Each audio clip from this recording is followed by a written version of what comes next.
Hello, I'm back again, another week. Well, a couple of weeks ago when I was here. Nice to see you all again. I'm glad you're all sticking with me. I know I've cut down the old videos, every 2 weeks, but it is a big help to me because I have got my missus to look after. Whoa, what's happened since? Boris the bullshitter, he's at it again, isn't he? Locked us down again. Wants to try his hand in a little people power control again.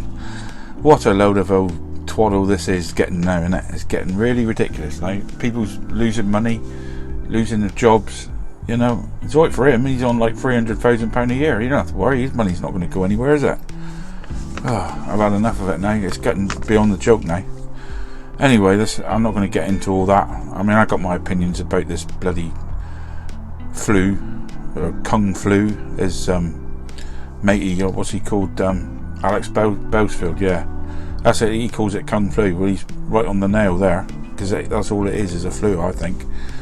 As far as I'm concerned, it's just another flu virus, and I've totally had enough of it. Anyway, this week let's get back to the subject.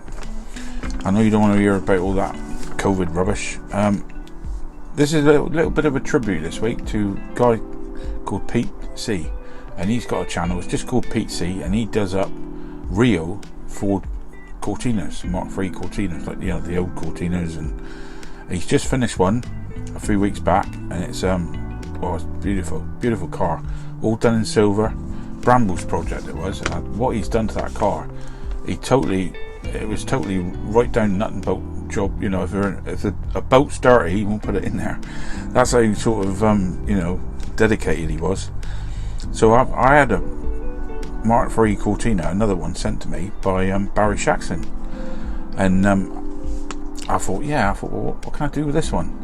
So I didn't really want to do it to the actual 313 sort of livery, if you know what I mean, with the, what's it, I don't know what he's called it. It's a racing driver chains on, is it, next to it, or somebody sitting, there's a little man stand next to it, it's in a box. I don't know what number it is now. Well, 313, but I don't know what the name of the bloke is now. But I thought I'd do it my own custom job again, so I put some custom wheels on it, and I've done it similar to the colour that he's done his.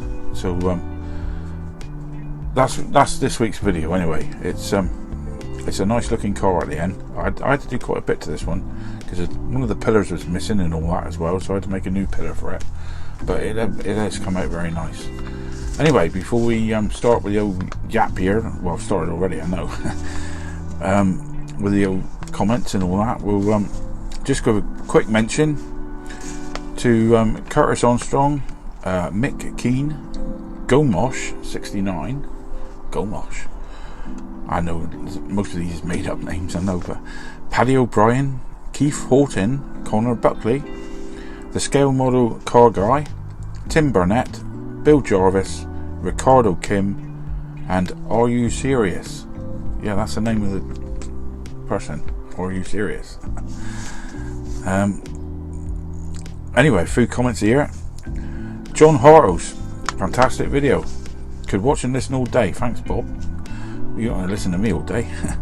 Somo Diecast, nice looking pair of Rivieras.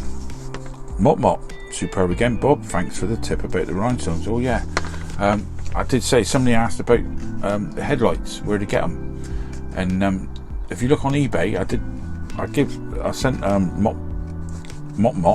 I sent him a link. If you look for where the arts and crafts sort of section on eBay, and you just type in rhinestones, and all these little dual headlights, what you buy from like Flowers and all these model places. I mean, they charge about 30p each for them. I mean, come on, it's only a little dual sort of diamond thing made of plastic. They charge 30p each for them, but you can get and I'm not kidding you, I know you got to wait it's from China. You got to wait, I suppose I waited about 6 weeks, 5 weeks, something like that. There's no rush for them, is there? It's better than paying 30p each, but you get for like it cost me about £4.50, something like that. And you know how many I had in the packet? They send them out in packets of 1,400. 1,400. I am counted them, but there's a bloody lot there. And you can get all this. These are in like the champagne yellow, you know, the goldy coloured lights, like what proper ones that you have for the Corgi cars, and that's all it is. You get them from China. Yeah, £4 for like over 1,000 of them, not 30p each. So I'm putting on to that. So if you want to get any, folks, have a look on eBay and look at that. Peter Olaf Franson, bloody nice car and great restoration again there. The old Rivieras. This is. I'm glad you like the Riviera video, you lot. I've started to follow your channel and it brings up a lot of childhood memories. Don't collect toy cars, although I did collect cars when I was younger. Now I'm instead stuck in the collecting records swamp. Yeah, a lot of these records is worth money now, and the singles.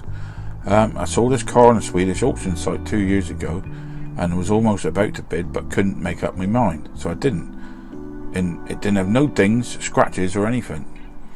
I think it went for like 13 quid, which was probably not too expensive. No, it ain't, not for a mint car. But it didn't have a box. Well, you can get a repo box for it or make one. Anyway, keep up the great work, you rock. Oh, thanks. Chris Cocker, Corgi toy museum job, super Bob. Oh, I don't know about that, mate. I wouldn't go as far as that. Peter Rigo, I have the Riviera gift set, beautiful resto, Bob, better than new. Thanks, Peter. Max Rayman, sounds like a bloody like some sort of super villain, doesn't it? Hi Bob, I've been doing this since lockdown. We can start doing it again now. There's another lockdown. Really enjoying it. Used your video to help me with the Green Hornet. I'm in Plymouth. Oh yeah, I know where that is. Yeah, I bought my car down there actually. There's a place down Plimpton where I bought my car. What I got now, about 5 years ago that was now. From your accent, you must be a Janner. No, I ain't a Janner. That's from Plymouth, isn't it? A Janner, and I'm from Exeter originally. All the best, Mark. Starting the Joe 90 this week. Well, good luck with that one, mate. You have to send me a picture or something when you've done it. Take note of what I've done on the old Joe 90. You want to put screws in it. There's a lot better fix on that on the inside, like, you know, because it's a screwed together model anyway. But when you take all these bits out, you'll see in the video. You must have watched it. Use the old screws, and it's a lot easier to put back together. John Luke, well, not John Luke Picard, is it? Joking, mate. Hi, new to Corgi restoration, which is the best paint stripper to use? Many thanks. Well, John Luke, if you watch a few of my videos, you'll notice I always use caustic soda. I can't tell you what the best other paint stripper is. I mean, usually people use that bloody that jelly nitro mousse is crap. I've had that before. It's rubbish. But you're better off if you don't want to use the old caustic, just go down and get a bloody that ordinary paint stripper, Diao or something from B&Q. Paint stripper stuff is like gloopy stuff, but I don't like using it because it gets when you've actually been soaking anything in it. Or I know you can brush it on, but it takes so long to. You got to wait for it to flake up, and then you got to piss around and scrub all the bloody soap off of it, and all the bits of the goo sticks inside the little bits, the awkward bits, and you got to like try and pick it all out. And I'd rather have caustic soda. It's a lot easier with water. You just pour the water away, and all the paint's off. It's gone, isn't it? It's a lot quicker. It's less than like 2 minutes as well. So you got to be careful with it though. Like I did say, I do say it on some videos. Be very careful with that caustic soda, because if you get it on your skin or on your eyes, you've had it. But that's the best stuff in my eyes, anyway. Not in my eyes. I don't mean literally. I mean in my mind. I wouldn't want it on my mind neither. But you know what I mean. I'm being silly now. Theo Stahel, I think Staheli. Theo Staheli. Very nice painting. Greetings from Switzerland. Well, greetings to you, mate. Restoration Australia. Looks great. Phantomastic job. I don't know, eh? Phantomastic job. Whatever that means. Must mean something nice, I suppose. Thanks, Restoration Australia. Nice to see you. Robert Sterling. Hi, Bob. Good to see you again. Thanks for another great video. Just can't get over how a great job the silver paint from the pen turns out when on the matte black. Yeah. when you're doing, like when you're molotowing stuff, like with that molotov stuff, always paint the surface you're going to do with a matte black, because it comes out a hell of a lot better. Just like factory. Keep up the chat, that's what makes your videos real. Hope you and the missus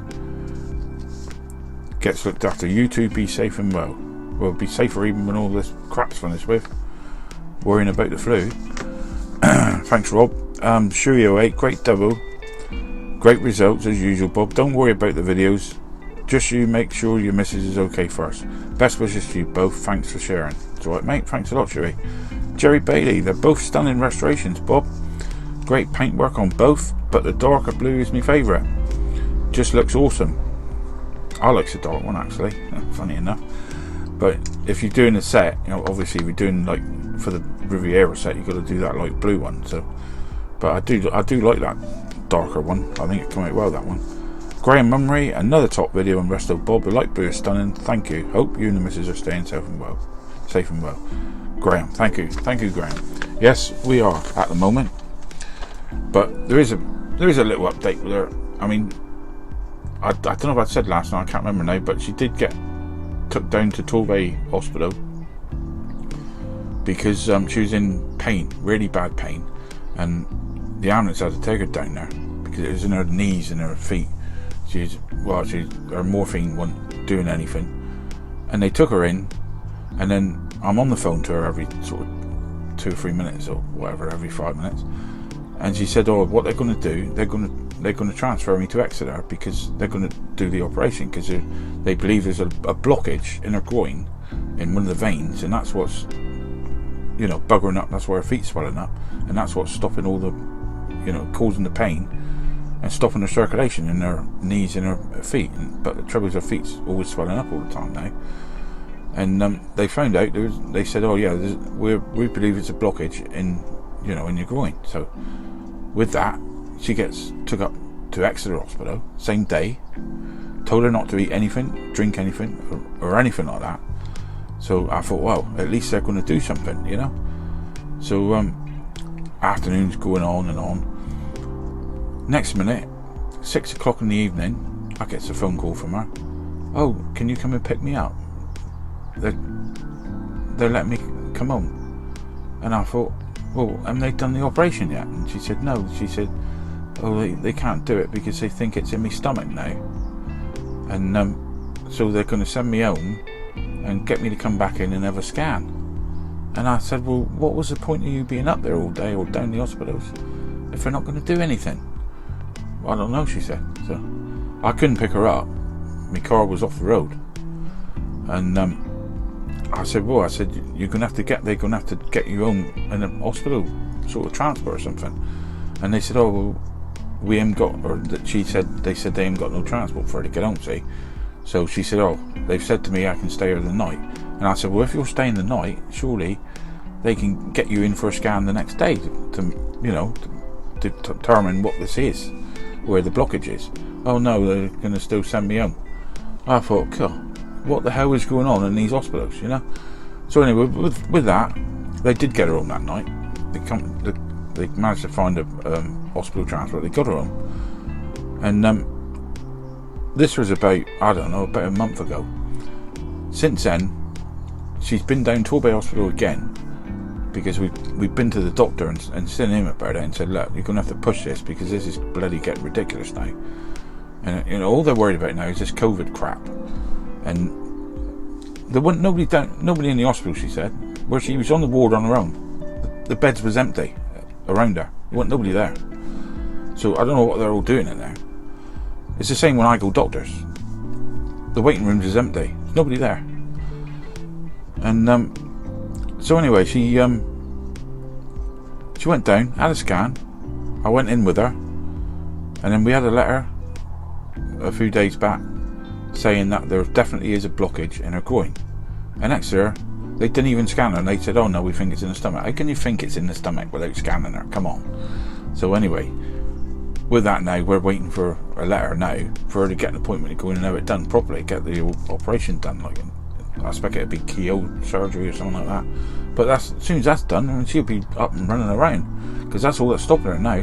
Her feet swelling up, and she's getting trouble with her knees hurting and all this pain all the time. Some days she's better than others. She can like walk around a little bit and she's alright. But yeah, so there you go. So what's going on? What is going on in this country with all this? Peace me.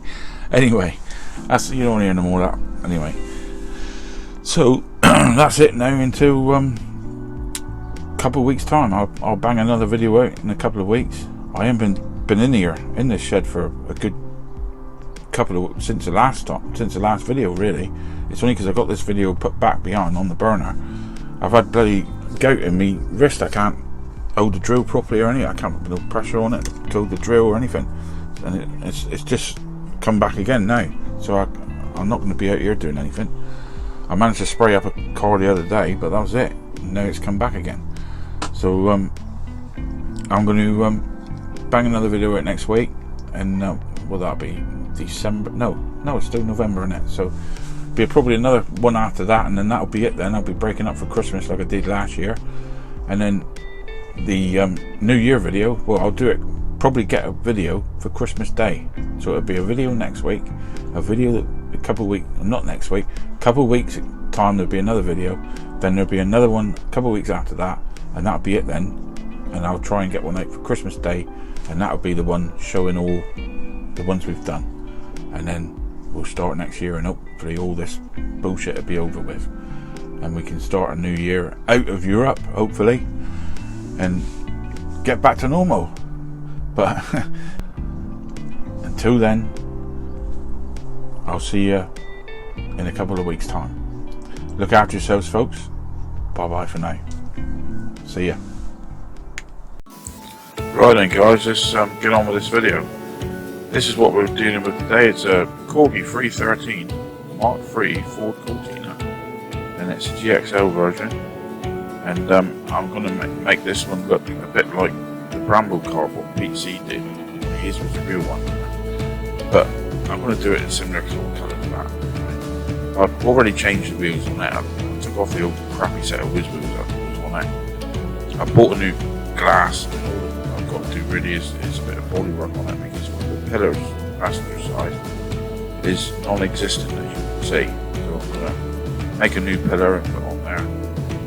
The headlights have been painted over with jewels. That's going to be dealt with, and we're going to make it look like new again. So let's get on with it. I meant to say, this has been kindly sent in by Barry Shaxson. Thanks Barry for this one.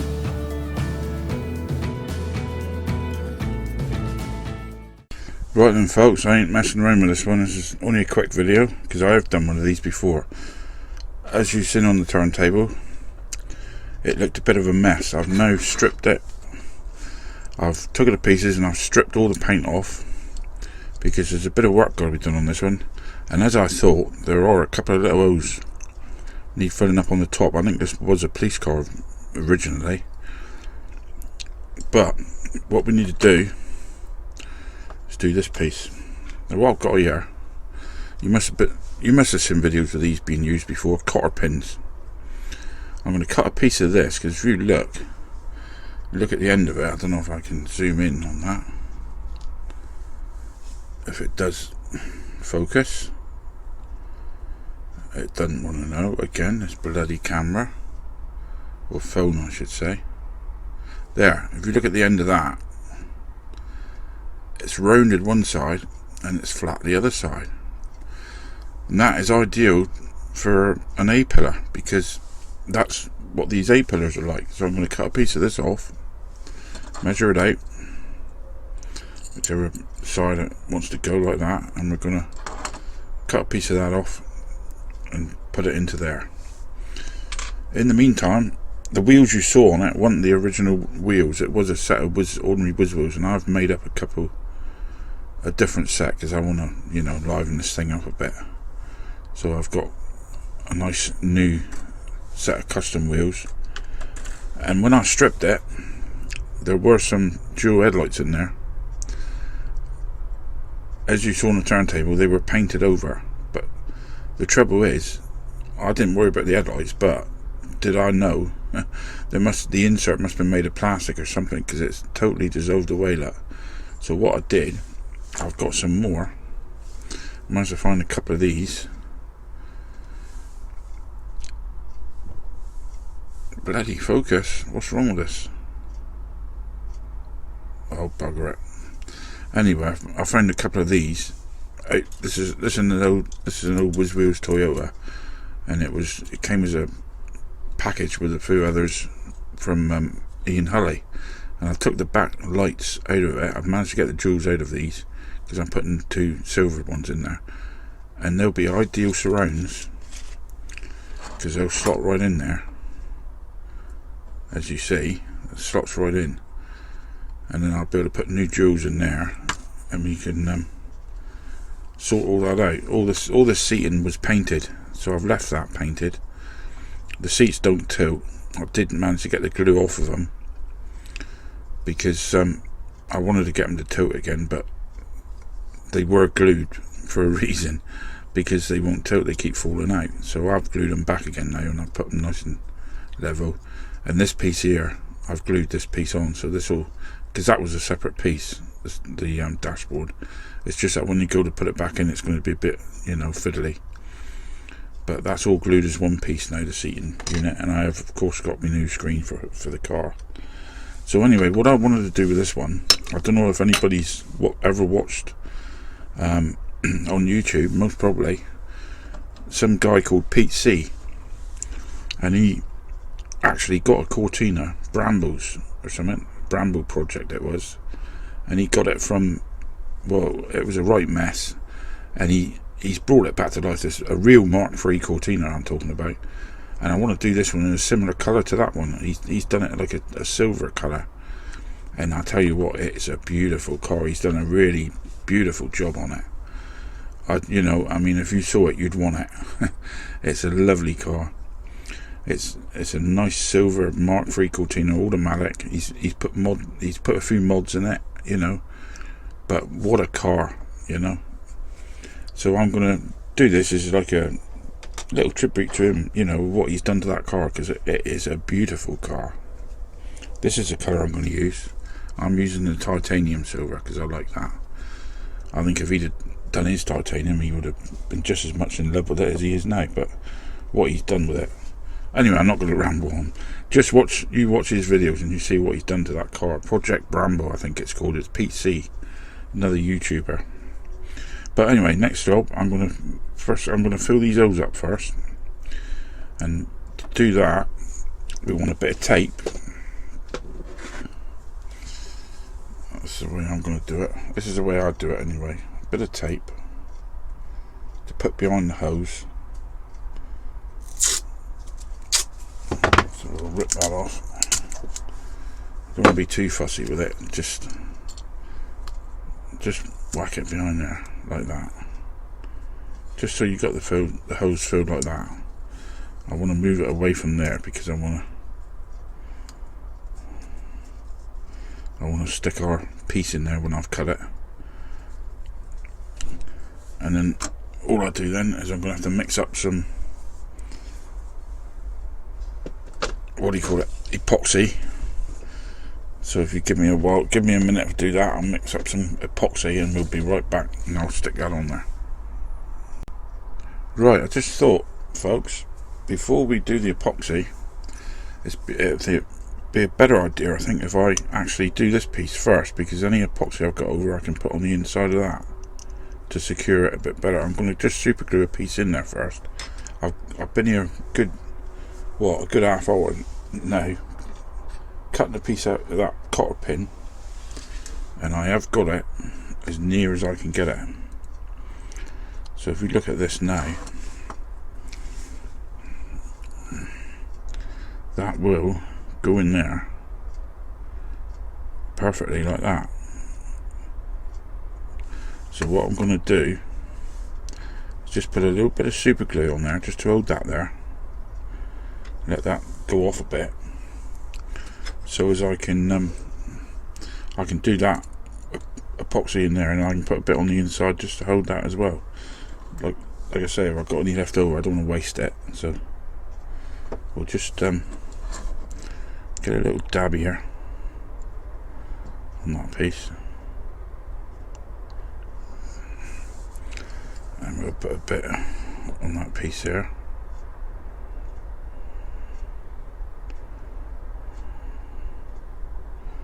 Don't worry about putting too much there, because it's all going to be, it's going to have a bit of a sanding down anyway. So epoxy got to go on there as well. Yeah. Right, if I can pick up this piece now with me little tweezers and get it to fit perfectly like I did just now. Just steady your finger on the model like that, and then just get it in there like that. And just hold it there. That should do it actually. So just let that hold that, because I'm going to put some epoxy over that. All the super glue's doing there now is just going to just hold it for a minute. You know, it's just going to, it's not going to be a permanent fixture. The super glue's not going to hold it permanently. The actual epoxy will do that. So that's just to tack it there so I can work on it. So I'm going to leave that and let that dry for a minute while I'm mixing up my epoxy stuff, the filler, and I can that should be enough to, you know, get on there, rub a bit over the top of it. Right, let's mix a bit of this up a minute.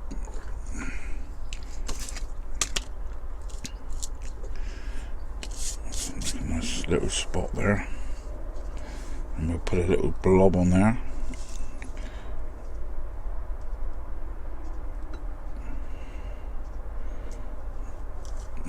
Should be enough. A bit of the resin, and then you have the same amount, 50-50, so they say, of the hardener. Should be enough for that. And then we give this a nice little mix in.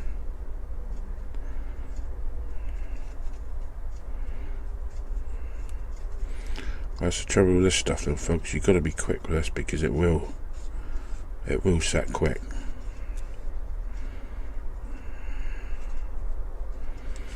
Right, now we've got our epoxy. We will do the roof first of all.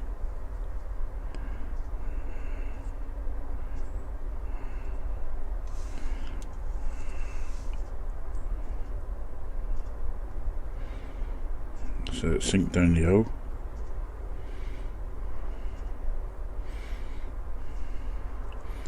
Don't worry about it, you know, being too proud, because all this is going to be flattened off anyway, so you want it a bit higher up really.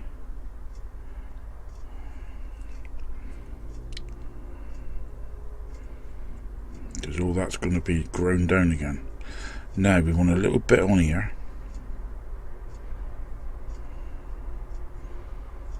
Over the edge of that. And we want a little bit down here. Like I say, don't worry too much about it. You want it to stick, you know. You want it to stick this part on, so don't worry about going over it too much, because you're gonna have to sand it anyway. And then the inside we want a bit as well. I've made too much of this actually.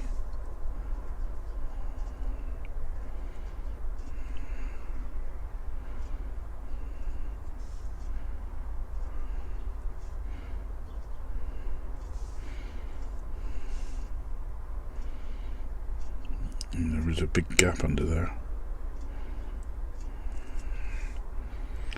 Right, now the other side we had a bit of a split, so I'll move that tape slightly.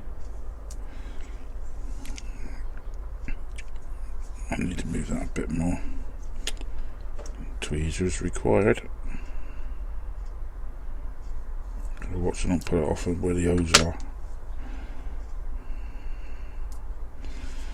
Alright, we need a little blob on there as well, because that piece was broken as well.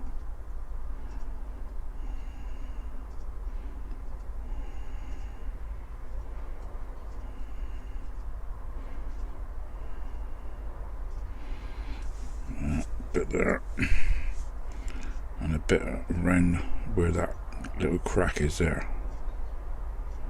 Like I say, don't worry about it, don't be too worried about leaving too much there. Because it's got to be, like I say, filed and what have you. There, that should do that for them 4 corners. And the tops, I'm not worried about them blobs on the top. I want it to settle like that because I can rub all that flat afterwards. All this will be sanded down anyway, so I'm not too fussed about it. But we'll leave that now, and that'll be rock hard when it's finished. It'll be like metal. So they say. I mean, I haven't had any problems with it yet. It seems to do what it says on the tin, so that'll do that for now, folks. Let's let it dry, and then we can come back and I can get it rubbed down. I'll probably rub it down before I show you it again anyway, and file it all down, get it nice, and then we'll give it some undercoat and give the whole thing a spray over. Okay guys, how's that? I've given it a couple coats of primer. I filled the holes on the top and I've given it some primer, so we're ready for paint really. As you see, there's a new pillar and it's not too bad at all.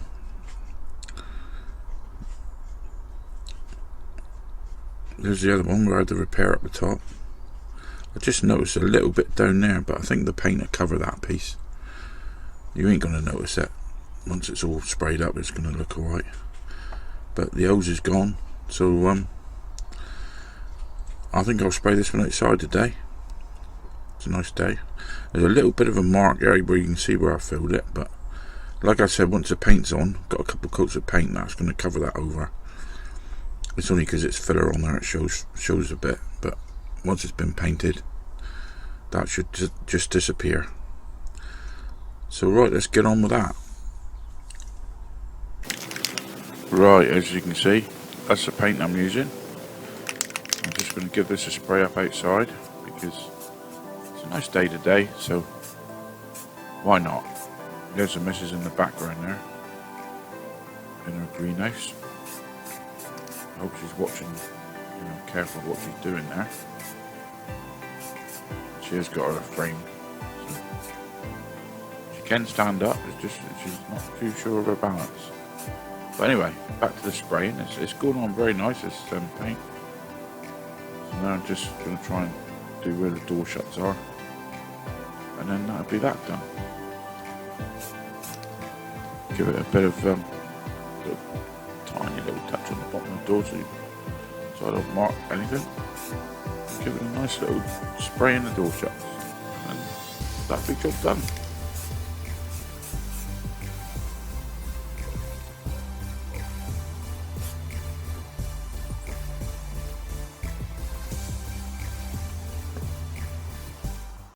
Right then guys, there it is, all finished, all sprayed up, lacquered.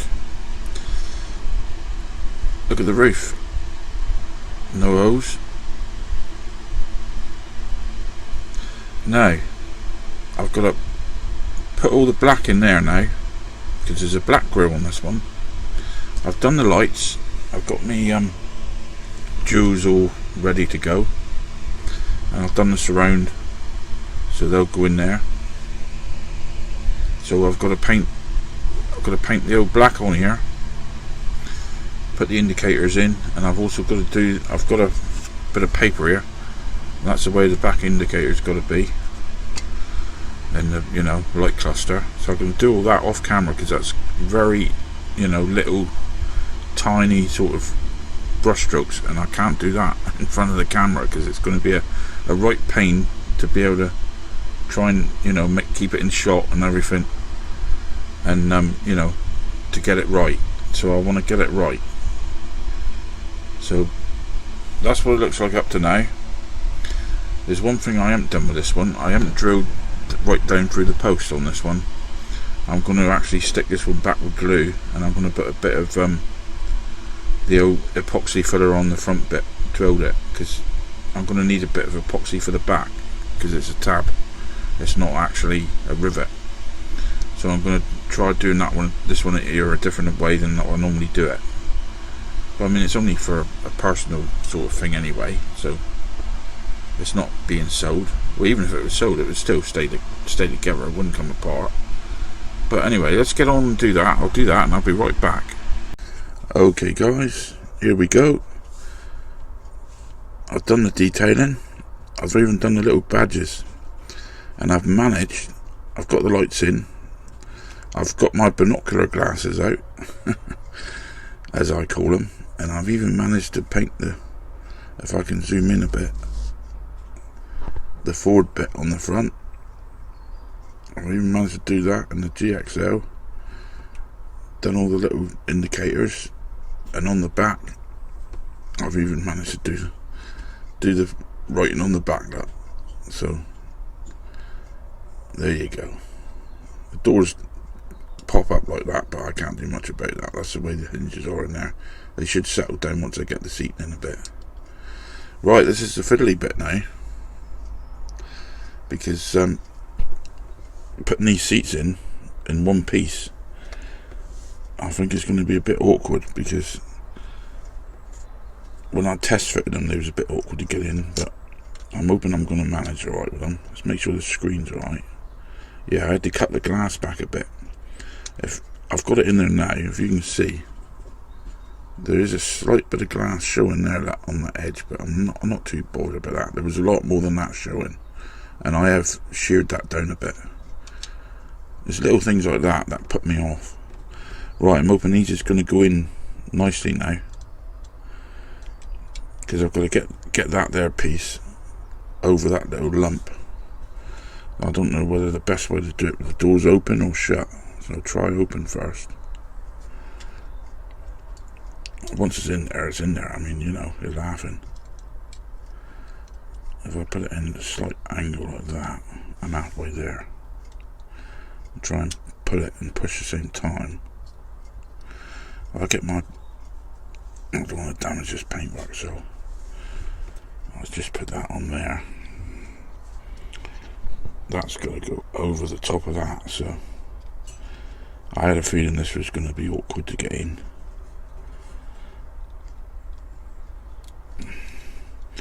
You don't want to go in there, folks. You don't want to go in. But he's got to go in. I'm just getting over that little lump. I'm laughing. I think I got him. I think he's in there. I'll shut the doors up and see. Yeah, I think I've done it, folks.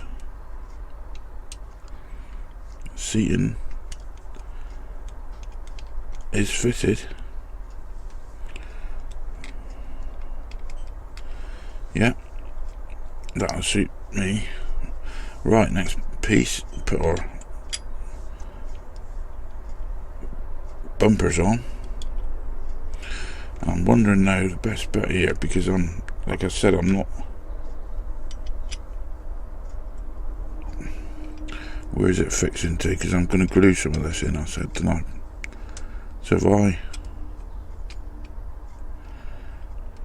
yeah, I think if I put a little dab along there, just to hold that front piece.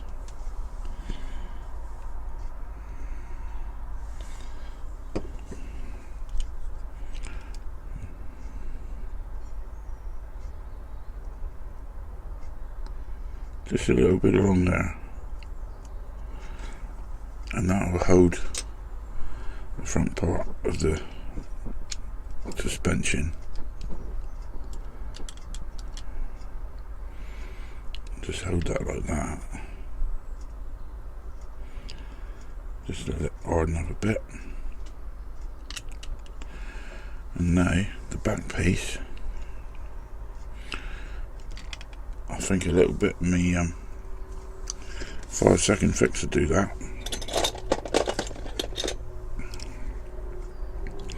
I'll put my torch on ready, just to hold the back piece, because it's a funny little tab that comes out the back.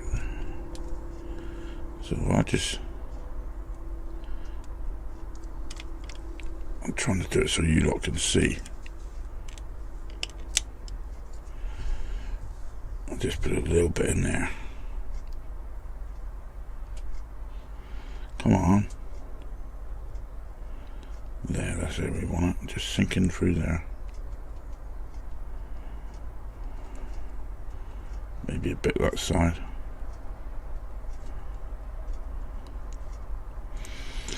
Right, let's get the old torch on it.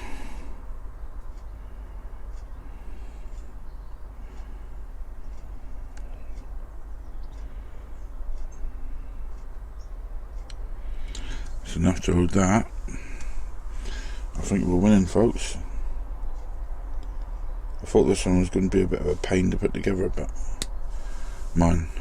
Better not speak too soon, I suppose. Anything could go wrong yet. We haven't finished yet. Right, back wheels are larger than the front ones, so I had to file. You didn't see me do that, but I did have to file these arches out slightly to accommodate the back wheels so they'll still turn.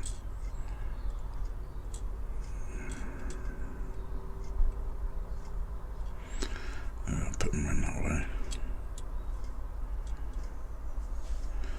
and then put the front ones in there. And I've even colour coded the bottom as well, up to the same colour as the top. I thought I've got the silver paint out, I just fancied doing it. Right, that'll go on like that.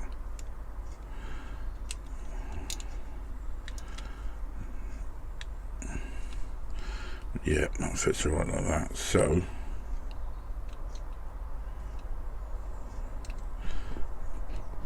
I need a bit more glue. This time I'm going to put it on these pieces here.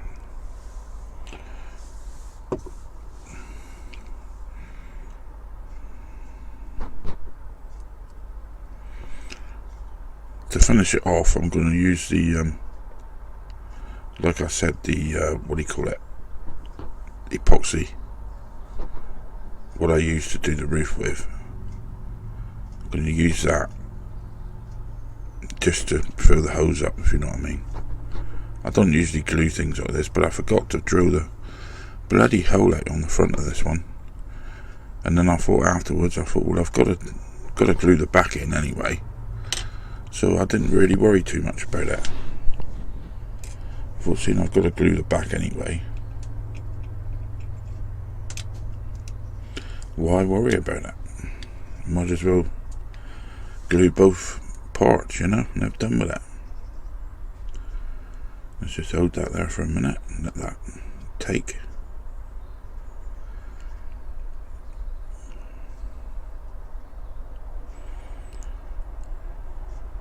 Well, Pete C, if you're watching this video, I hope you approve of my copycat version of your real Cortina. It's your Cortina that gave me the idea of it, because I fell in love with your car once you finished it, and I thought I'd love to have a car like that. So the only thing is, this is all I can afford. It's a little one like this. Right, I'm going to leave that now. Next time you see this, we'll be on the turntable, and by that time I would have done the epoxy filling on the bottom. So let's take a look at it on the turntable. Okay, if you remember, folks, this is the Mk3 Corgi 313 Cortina, which Mr. Barry Shatson sent me in. Pretty rough looking state this one was in. All the headlights was painted over. I didn't know if it was proper dual headlights in there to start with, but the pillars were they were crap. The left hand, or the passenger side pillar, was totally broke, and the other one had a bit of a crack in the top as well, and it was on its way.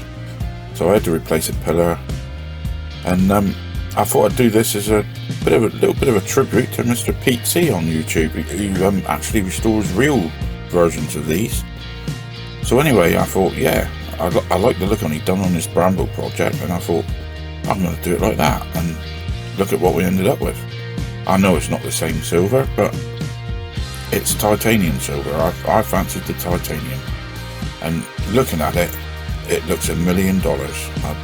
I know the interior of it is like a brownish colour, but I've done mine black. It's not an exact replica, but I did reach out to him. I asked him if I could use his number plates as you know, to put on it, because, well, I don't know, I just like the look of it, and I thought, well, I ain't got no number plate, so I'll ask PC if it's alright to use his number plate registration. He said yeah, go for it. So in the next few pictures after this, when we finish looking at it going around, I have took a few stills because I didn't have the actual number plates when I've done the restoration, but you'll see a few stills of it afterwards. So anyway, if you like this video and you want to see some more, tune in again. I'll be back, could be in a couple of weeks time. Till then, it's bye bye from me. Bye bye.